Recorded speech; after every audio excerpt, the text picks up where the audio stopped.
একটা চারা থেকে অনেকগুলো চারা হয়। এই যে স্ট্রবেরি, এটা হচ্ছে আমি একটা চারা কিনেছিলাম, সেখান থেকে এই যে এখানে হয়েছে, এখানে হয়েছে, এখানে হয়েছে। এটা চারাটা মানে এটা করাটা অনেক অনেক সহজ। এটার মধ্যে তেমন কোনো যত্ন নিতে হয় না, শুধু নিয়মিত পানি দিলেই হবে।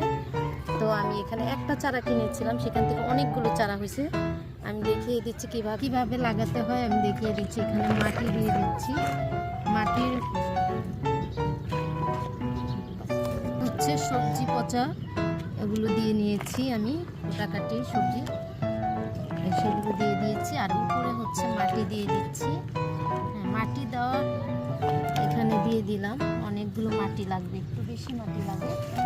তো এখানে আমি দিয়ে দিচ্ছি ডিমের খোসা, দিয়ে দিলাম ডিমের খোসাটা দিয়ে দিলাম। এটা একদম মিক্স করে নিলে ভালো হয়।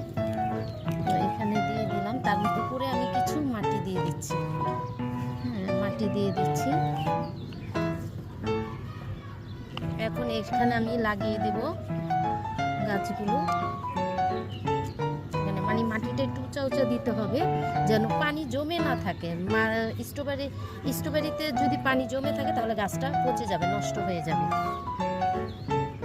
তো এখানে আমি লাগিয়ে দিচ্ছি, জানি না কয়টা হবে, আমি উঠিয়ে নিয়েছি। এটা তো শিকড় দেখা যাচ্ছে না, তারপরে লাগিয়ে দিলাম। বিসমিল্লাহ। আমি কিছুদিন পর ভিডিও দিব, এটা কি অবস্থা আছে দেখাবো।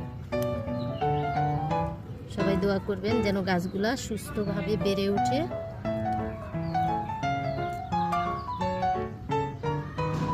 এইটা হচ্ছে একটা থেকে যে এইভাবে রানার বের হয়, এই যেগুলো থেকে, তারপরে এইভাবে করে মানে পুরো থেকে আপনারা চাইলে অন্য একটা পাত্রে মানে এটা সংরক্ষণ করতে পারেন। আমি দেখাই দেবো নেক্সট টাইমে কিভাবে রানার থেকে গাছ বের করতে হয়।